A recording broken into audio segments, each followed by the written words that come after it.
وحنهاي وهديك دوسيدا وحنهاي وانا معلمك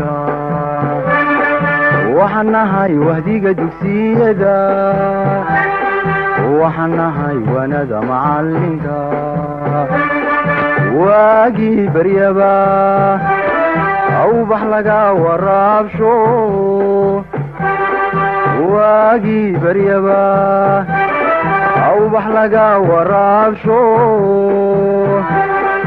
وحنكو ورورينا ودنكينا وحبرتا ودنكينا وحبرتا وحنبار واجب كيسا وهسنينو وابن مينو وروريقي مينو ويعن مينو وهسنينو وابن مينو وروريقي مينو ويعن مينو. بسم الله الرحمن الرحيم. السلام عليكم ورحمة الله تعالى وبركاته. وأنا قوة معلمة سمسم إسماعيل عبدي إذن أريد أن مادة بيولوجيا هدي لهي إدمو chapter كانوا دقانا إننا chapter 6 10 كانوا دقانا إننا inheritance and genetics هدينو يقندنا عن حسن هربا وصوشيغا chapter كانوا chapter كل حاد lesson كانوا عاو دقانا إننا 10 ككوبي تمنات buugga page-keenu ka dhiganayno page numberkuna waa 152 ilaa 158 waana barnaamijkeeni ka baraha wada ee kala socon jirteen TV-ga qaranka iyo idaacadda radio Hargeysa aynu bilowna casharkeeni biology form 2 chapter 6 casharkeenu dhiganayna saan idin sheegay arday waa introduction to inheritance and genetics haddaba maxaa laynooga baahan yahay cashar kasta ama chapter kasta inuu bilaabayno waxa loo dhigtaa ardayga objectives ama ujeedooyinka laga leeyahay casharkan markaynu dhamaysano hadii Ilaahay dhaahdo aynu dhigano waxa loo baahan yahay inuu ardaygu yaqaano inuu qeexi karo define variation inuu qeexi karo variationka describe continuous and discontinuous variation with example inuu kala saari karo ama qeexi karo maxay ahayd continuous variation iyo discontinuous variation isagoo raacinaya examples sidoo kale inuu qeexi karo waxa loo yaqaano geneska describe chromosomeska explain meaning of alleles inuu ardaygu sharaxi karo alleleska ama ereyada ay ka mid yihiin allele ereyga allele dominant recessive phenotype genotype heterozygous iyo homozygous inuu ardaygu kala saari karo mid walba dhinaceega u qeexi karo sidoo kale inuu ardaygu qeexi karo waxa loo yaqaan inheritance locate position of gene and chromosomes iyo qaybteena u dambayso ah describe structure and function of DNA and RNA inuu ardaygu describe gareyn karo structure-ka qaabka ay leeyihiin iyo shaqada inoo qabtaan waxa loo yaqaan DNA iyo RNA haddaba introduction waxaanu baranaynaa intaynaan casharka u gudbin ka hor waa maxay inheritance iyo waa maxay genetics inheritance markaynu ka hadlayna ardayow waxaanu odhanaynaa inheritance-ku waa process by which genetic information passed from parent to child waa processka iyo habka geneska ama xogta muxuu ahaay hidasidayaasha looga gudbiyo waalidka iyadoo loo gudbinayo ilmihiisa waxaanu odhanaynaa inheritance waxa loo yaqaanaa waa habka loo kala dhaxlo hidasidaha waxaanu odhanaynaa waa processka genetic informationka ama xogta hidasidaha passed from parent to child waalidku uu gudbiyo isagoo u gudbinaya ilmihiisa qofka wax gudbinaya waa waalidka ka wax loo gudbinayaana waa childka ama waa ilmihiisa haddaba waxaanu odhanaynaa inheritance-ku waa processka genetic informationka oo ah xogta hidasidaha waalidku ugu gudbiyo ilmihiisa this is why members of same family tend to have similar characteristics taasina waa sababta keentay in shakhsiyaadka isku familiga ah ama isku xaafada ah ama isku meel ka soo jeeda ay u yeeshaan astaamo isku mid ah markaynu leenahay astaamo isku mid ah ma aha in labada qof ay isku mid wada yihiin 100% laakiin waxa jira similarity meelaha qaar ay iskaga mid ka yihiin ama ay isku dhow yihiin oo la isku soo sooci karo tusaale ahaan qofka walaalkii oo kale waxaynu odhanaynaa waa laba qof oo walaalo ah way isku soo dhow yihiin qofka familigiisa kala ahina waxaynu odhan karnaa wuu u soo dhow yahay taa macnaheeduna waxa weeye ama taa waxa keenay hiddasidihii waalidka ayuu mid walba gaarkiisa u dhaxlay waxaynu odhanaynaa hiddasidihii ama genetic informationkii ayaa la dhaxlay cidda dhaxashay waa caruurtii sidaa daraaddeed waxay yeelan karaan similar characteristics waayahay we have actual two gene names waxay yeelanayaan ama waxay qaadanayaan oo ka qaadanayaan waalidkii caruurtoodu laba jiin bay dhaxlayaan labadaa jiin ay kala dhaxlayaan mid waxaynu odhanaynaa waxay ka dhaxlayaan hooyadood waa from mother oo mid ka imanaya iyo mid ka imanaya from father waxaynu nidhi waxay helayaan labadiiba laba jiin waxay dhaxlayaan laba jiin oo ay ka kala dhaxlayaan labadooda waalid we have got a one copy of our gene name from each our parent sidoo kale waxaa jira geneska waxaynu nidhi waa la dhaxlaa marka la dhaxlayo similarity iyo waxyaabaha qaar aad waalidka ka dhaxli karta ayaa jira waxaa jira hal jiin oo aad ka soo koobiyeysanayso koobi markaynu leenahay waa jiin sidiisii adiga kugu soo gudbay oo siduu hooyadaa ku ahaa ama aabbahaa ku ahaa ka yimi isla markaana si toos adiga kugu soo gudbay kaa waxaynu odhanaynaa waa la koobiyeeyey waxaa laga koobiyeeyey laba jiin labadaada waalid baa laga soo kala koobiyey sidaa daraaddeed maalmaha ka mid haddii d n edaada la eego waxay noqonayaan in hooyadaana aad la noqoto d n a aabbahaana aad la noqoto d n a sababtuna waxa weeye jiinkii ayay soo koobiyeysteen inheritance describe haddaba habka loo kala dhaxlay hiddasidaha waxay qeexdaa how genetic material is passed from parent to child habka ay hiddasidaha ama xogta hiddasidaha looga dhaxlo waalidka iyadoo ka dhaxlayaana uu yahay ilmihiisa intaa waxaynu kusoo aragnay waxaa loo yaqaanay inheritance waxaynu kusoo koobnay inuu yahay boroseska xogta hiddasidaha looga dhaxlo waalidka ama uu waalidku ugu gudbiyo ilmihiisa taasina waxaynu nidhi waa sababta shakhsiyaadka ama dadka isku faamiliga ahay ay u leeyihiin similar characteristics astaamo isku mid ah waxaynu soo sheegnay inuu qofku laba jiin soo dhaxlo ama loo soo gudbiyo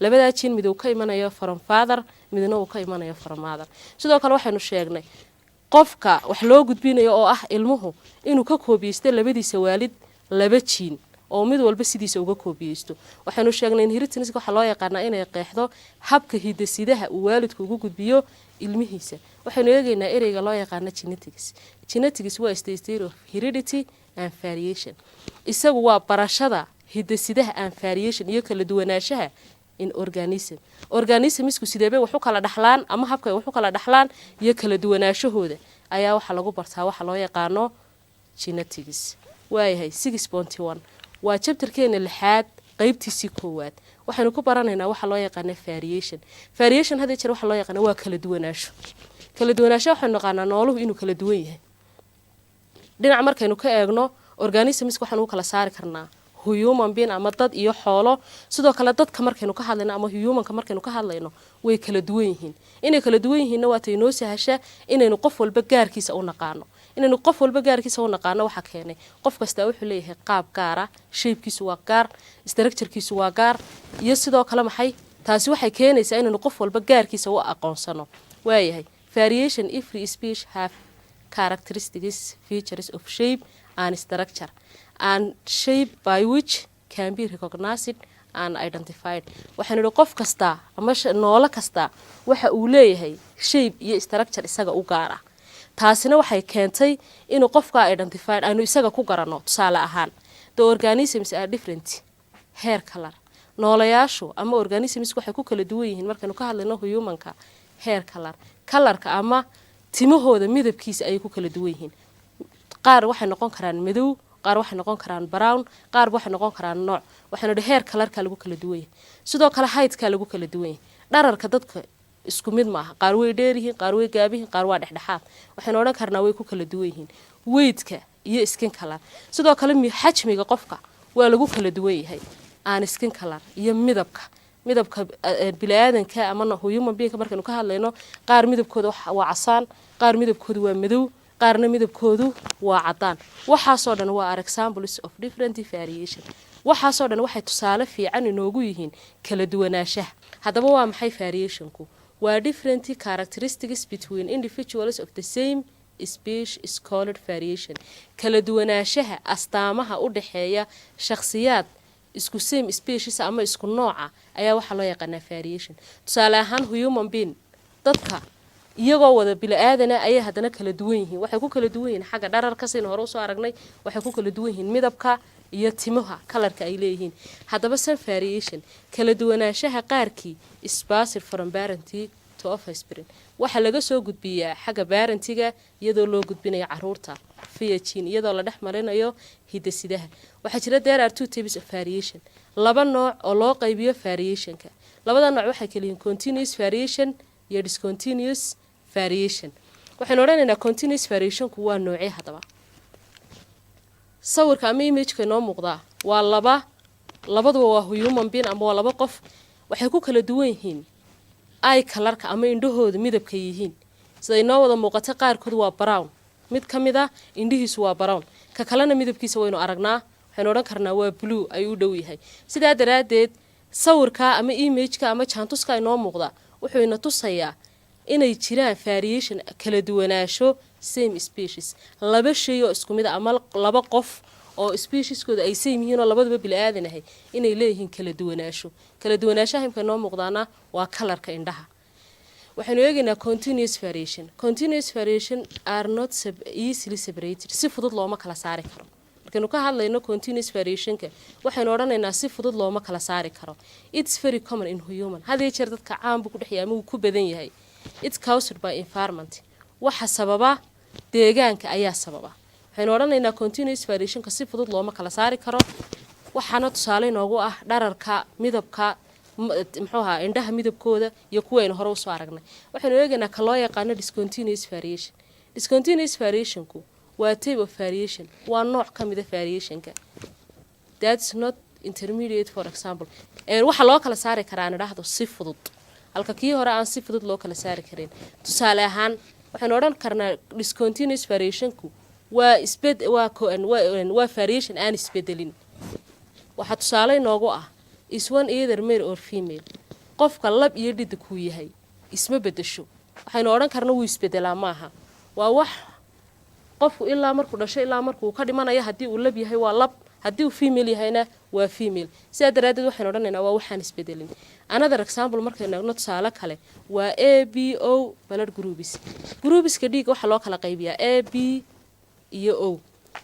Nooca dhiigga ama type-ka blood groupkiisa uu yahayna isma bedelo. Sidaa daraadeed waxaynu odhanaynaa discontinuous variation waa variation aan isbedelin. Sida inuu qofku yahay male or female ama groupiska uu dhiiggiisu yahay hadduu A yahay, hadduu B yahay iyo hadduu O yahay. Intaba wuxuu ahaanayaa sidiisa. Waayahay waxa sababa ama waxa sida hal gene oo ka mid ah hidde-sidayaasha. Chapterkeena qaybtiisa labaad ama 6.2 waxaynu ku baranaynaa waxa loo yaqaan cell division. Waa DNA and RNA inheritance. Waa qaybsanka salka iyo sida loo kala dhaxlo DNA-da iyo RNA-da. Waxaynu qeexaynaa waxa loo yaqaan cell division. Cell division waa the process by which parent cell divides into two or more daughter cells. Waxaynu odhanaynaa cell divisionku waa habka uu cell isku qaybiyo isagoo iska dhigaya waa habka salka loo qaybiyo ama loo tarmiyo baynu odhan karnaa. Salku wuu isqaybinaya isagoo u qaybsamaya laba iyo wixii ka badan. Waxaynu cell divisionku waa process by which parent cell divides into two or more daughter cells. Waa habka uu salku isku qaybiyo isagoo u qaybsamaya laba iyo wixii ka badan.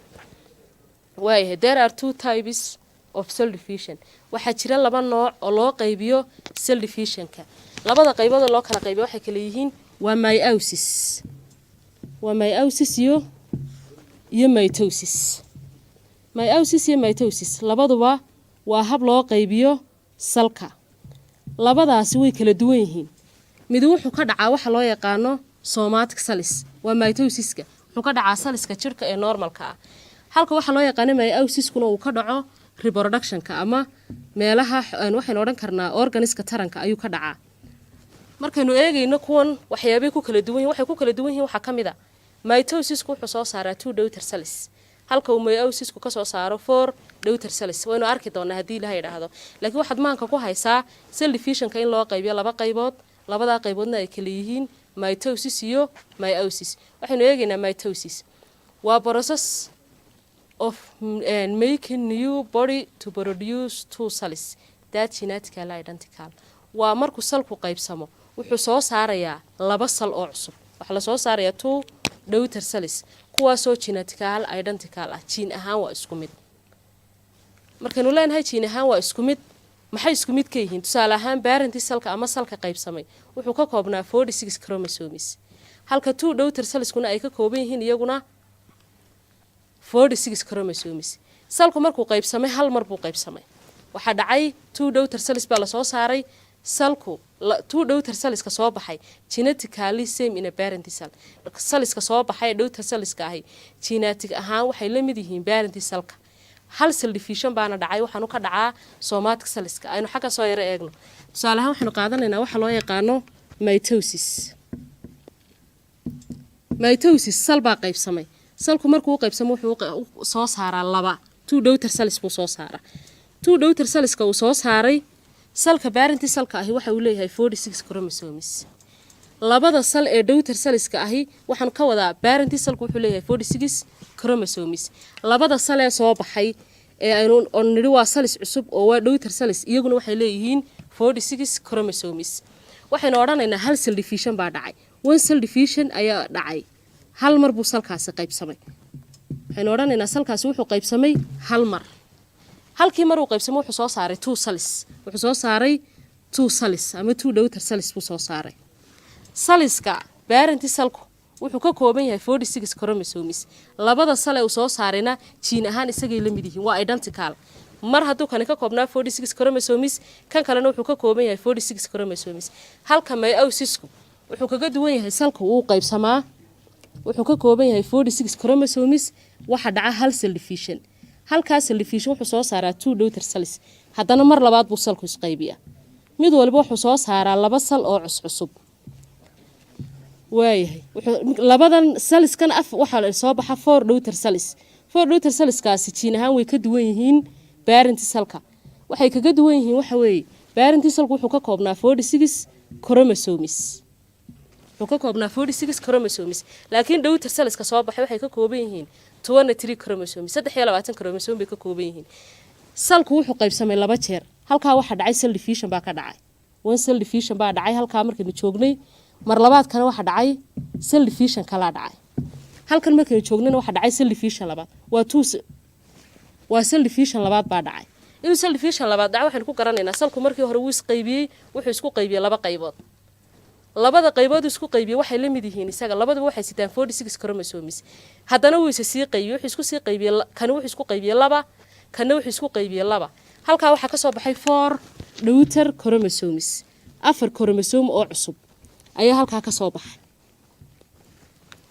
waxaanu risalka loo yaqaan meiosis waxa dhaca laba cell division sidoo kale daughter kala soo saara waa 4 daughter cells salka parental cellka ah iyo salka cusub ee soo baxay jiin ahaan isku mid ma aha inaana isku mid ahaan waxaanu ku garanaynaa salka parental cellku wuxuu lahaa 46 chromosomes halka cellska soo baxay ee daughter cellsku ay ka leeyihiin 23 chromosomes laakiin mitosisku ka duwan yahay sida hal mar buu salku qaybsamay parental cellka iyo daughter cellskuna waa isku mid aynu sii wadno waxaanu mitosisku waa processka loo soo saaro sal cusub kaasoo genetically identical kaasoo jiin ahaan waalidkiisa ama salkii qaybsamay la mid ah hal cell division baa dhaca two daughter cells are produced laba daughter cell baa la soo saaraa daughter cells ka la soo saaray genetically same in a parental cell jiin ahaan waxay la mid yihiin salka parentiska oo kari somatic cells mitosisku wuxuu ka dhacaa cellska loo yaqaan somatic cells oo ah cellska jirka ee caadiga ah sawirkan inoo muuqda ama jaantuskan inoo muuqda waa mitosisku waxa dhacay parental cellku uu qaybsamay wuxuu soo saaray two daughter cells sida sawirka idinku muuqata ardayda ay daawanaysa parental cellka oo ah salka qaybsamay iyo labada sal ee cusub jiin ahaan waa isku mid xaqana waa isku mid waxay isku mid ka yihiin chromosomesku waa same isma bedelayaan salkuna hal mar ayuu qaybsamay aynu ka socono waxaynu eegaynaa waxa loo yaqaan meiosis waa isa process isaguna waa process kale gamete cells are generated for reproduction waa habka gamete cellsku ay ku soo saaraan for reproduction markuu reproduction ku dhacayo ama waxaynu odhanaynaa meiosisku wuxuu ka dhacaa reproductive organska xubnaha taranku ka dhacaa it forms cells waxa uu soo saaraa cells that genetically different jiin ahaan way kala duwan yihiin inay kala duwan waxaanu ku garanaynaa salka parental cellka ah iyo salka daughter cellska isku chromosomes maaha parent cellku wuxuu lahaa 46 chromosomes halka daughter cellsku ay ka leeyihiin 23 chromosomes. Two cell division occurs laba qaybsan baa dhacay. 4 daughter cells are produced occurs only reproduction wuxuu ka dhacaa reproductive organism oo kaliya. Daughter cellsku gene ahaan genetically different in a parent cell. Genetic ahaan waxay ka duwan yihiin cellka parentiga waxay kaga duwan yihiin hore inuu soo aragnay cellka parentiga chromosomeskiisu waa 46 halka daughter cellsku ay ka yihiin 23 chromosomes. Image-ka inoo muuqda arday waxay noo muuqdaa waa meiosis iyo mitosis. qaybta waxaynu eegaynaa midigta xigta. Meiosis-ka cell division baa dhacay. Cell division-kii dhacay qaybtii koowaad waa la qaybsamay waxa la soo saaray 2 daughter cells laba daughter cell buu soo saaray. haddana labadii daughter cell ee cusbaa way is sii qaybiyeen waxay soo saareen 4 daughter cells. afar ayay soo saareen cells oo cusub. halka waxaynu ka garanaynaa ama sawirka waxay isku keenayaan mitosis and meiosis. Mitosis markuu cellku qaybsamo wuxuu soo saaray laba daughter cell oo isaga la mid ah. halka uu meiosis-ku ka soo saaray afar cell oo isaga ka duwan xagga geneska. waxaynu baranaynaa waxa loo yaqaan DNA. ereyga DNA xagee laga keenay? DNA waxa loo soo gaabiyay waa deoxyribonucleic acid. ereyga DNA waxa loo soo gaabiyay deoxo oo diida ah, nucleic oo laga soo qaatay enta iyo acid oo laga soo qaatay eeda. saddexda erey ee la isku geeyay waxa ka yimi waxa loo yaqaano DNA. waa deoxyribonucleic acid is the hereditary material in human and all most other organisms. waxaynu odhan karnaa waa xarunta ama waa hidasidaha bini'aadanka iyo organisms kale oo badanba. Every cell in person's body has same DNA. waxaynu odhanaynaa cell kasta ama unug kasta oo ku jira jirka bini'aadanku waxa uu leeyahay DNA isku mid ah. Cells-ka jirka bini'aadanka ku dhex jira oo dhan waxay leeyihiin same DNA isku mid ah. haddaba the information DNA is stored as a code. DNA-da waxa loo kaydiyaa ama informationka DNA-da waxa loo kaydiyaa code ahaan. That made up 4 chemical bases kuwaasoo ku base garaysan 4 chemical. afartaasi waxay kala yihiin waa adenine oo loo soo qaato A, guanine oo loo soo qaato G, cytosine oo loo soo qaato C iyo thymine oo loo soo qaato T. afartaa chemical bases haddii aad aragto waxa meesha ku jirtaa waa DNA waana habka loo kaydiyo DNA-da. waxaynu waa adenine, guanine, cytosine iyo thymine. DNA-da markaynu ku sii socono almost everybody's DNA is unique. waxaynu naqaanaa sida caadiyanka ah ama uu qof waliba yaqaana DNA-da qof ku jirta inay ka duwan tahay DNA-da qofka kale. waxaynu odhanaynaa DNA qof kasta almost everybody DNA is unique. qof kasta wuxuu leeyahay DNA isaga u gaar ah oo aanu qof kale la lahayn. Only exceptions marka laga reebo 2 identical twins labada mataanood ee identicalka ah. mataanaha inay yihiin laba qaybood. labada qaybood mid waxa waa laba mataanood oo ka samaysmay laba sal oo kala gaar ah iyo laba mataanood oo ka samaysmay hal sal ama hal unug oo kala go'ay. mataanaha ka samaysan halka unug ee kala go'ay waxa loo yaqaan identical. muuqaal ahaan lama kala garto. sidoo kale geneskoodana lama kala garanayo. waa geneskooda ama DNA-du waa same. DNA-doodu waa isku mid. waxaynu odhanaynaa qof kasta wuxuu leeyahay DNA gaar marka laga reebo mataanaha identicalka ah. Where 2 people have identical DNA waana halka laba qof ay isku mid ka noqon karaan xagga DNA-da iyo fingerprinter daabacada farta ama suulsaarka sidaynu u naqaano. DNA is a double strand. DNA markaynu soo qaadanayna silsilad ahaan waxay ka kooban tahay laba xariiqood. waxaynu odhanaynaa DNA waxay ka kooban tahay laba xariiqood oo isku xidhan. waxay isku xidhayaana waa kuwaynu soo sheegnay ah adenintii, guanintii, cytosine iyo thymine ayaa isku xidhxidhaya.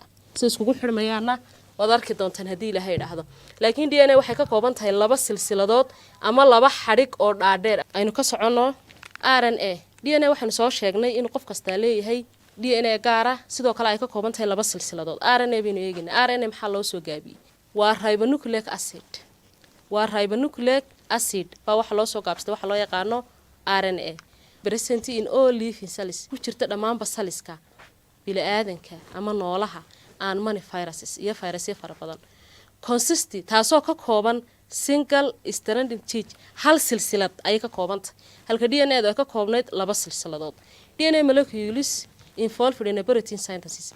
RNA-da waxaan odhan karnaa waa meesha ama positionka lagu sameeyo بروتينسك أما بروتين ده فاكتور كي نوصل صاري ورشيد نوصل صارت أي واحد لا يقارنا RNA RNA uses RNA واحد استعماشه أدنين يوراسيل سيتوسين إيه قوانين different from thiamine waxa ka maqan thiamine waxaan oranaynaa waxa loo yaqaano RNA du waxay ka kooban tahay uracil gawaaniin iyo cytosine iyo adenine waxa ka dhex maqan thiamine halka DNA dana ay ka maqan tahay waxa loo yaqaano waxa ka dhex maqan waxa loo yaqaano uracil saddexdaa waa isku mid gawaaniin cytosine iyo adenine isku mid bay ka yihiin DNA waxa ka dhex maqan waxa loo yaqaano uracilka tani waa RNA tan waxa loo yaqaan waxa weeye waa RNA waxa ka maqan muxuu ahaa thiamine baa ka maqan tan kale ee DNA da iyadana waxa ka dhex maqan waxa loo yaqaan uracil waxa ka dhex maqan uracil qodobka kaliya ku kala duwan yihiin waxa weeye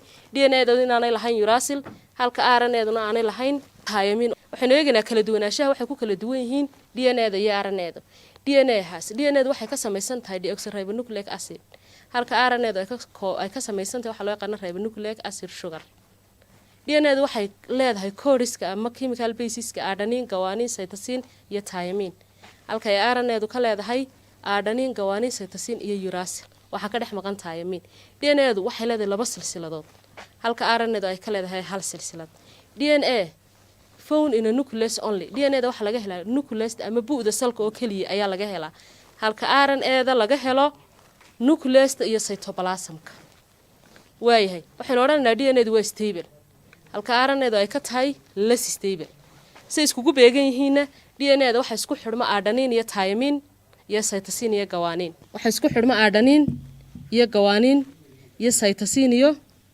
thiamine ta kalena waa sida opposite-keeda aynu ka socono sawirka inoo muuqda ama jaantusku wuxuu ina tusayaa RNA and DNA RNA contains sugar deoxyribo while RNA ay ka kooban tahay sugar ribose ah DNA waxay leedahay hal silsilad laba silsiladood halka ay RNA ka leedahay hal silsilad hadaba image-ka noo muuqda waa RNA iyo DNA waxay nagu soo horeysaa waxa loo yaqaano DNA waxay ka kooban tahay chemical basiska aynu hore u soo sheegnay waa adenine gawaaniin cytosine iyo thiamine halka ay RNA ka kooban tahay uracil cytosine iyo gawaaniin sida image-ka ama sawirka idinku muuqata DNA waxay ka kooban tahay laba silsiladood halka ay RNA ka kooban tahay hal silsilad waxaynu eegaynaa waxa loo yaqaan nucleotides DNA is made up DNA waxay ka samaysan tahay similar and is made up of smaller parts waxay ka kooban tahay qaybo yar yar oo magacooda loo yaqaano nucleotides waxaan oran karnaa waa kuwa ugu yar ka kooban tahay waxa loo yaqaano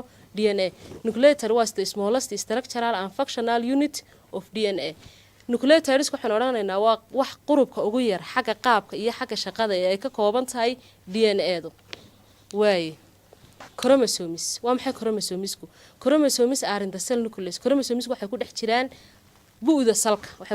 bu'da salka they carry genetic information waxay noo qaadaan xogta hidasidaha chromosomes made up waxay ka samaysan yihiin made up of DNA and protein combined as a chromatin DNA iyo protein kulmay ama isku tagay oo loo yaqaano chromatin waayahay each chromosome contains many genes chromosome kasta wuxuu ka kooban yahay genes fara badan haddaba waxaynu eegaynaa your chromosomes control whether you are male or female chromosomeska waxay controlaan inaad tahay lab ama inaad tahay dhadig all men have X and Y chromosomes dhamaanba labku waxay ka kooban yihiin chromosomeska X and Y halka ay ka kooban yihiin femalesku X waxaan oranaynaa all menka ama labku waxay ka kooban yihiin waa X iyo Y chromosomes halka ay femalesku ka kooban yihiin X chromosomes waxay ka kooban yihiin X chromosomes taasina waa sababtay inuu yeesho characteristicska ama astaamaha femaleska iyo male-ka casharkeeni maanta intaas inoogu kooban yahay intaan xiisad lamida ku kulmi doono assalaamu calaykum waraxmatullaahi tacaala wabarakaatu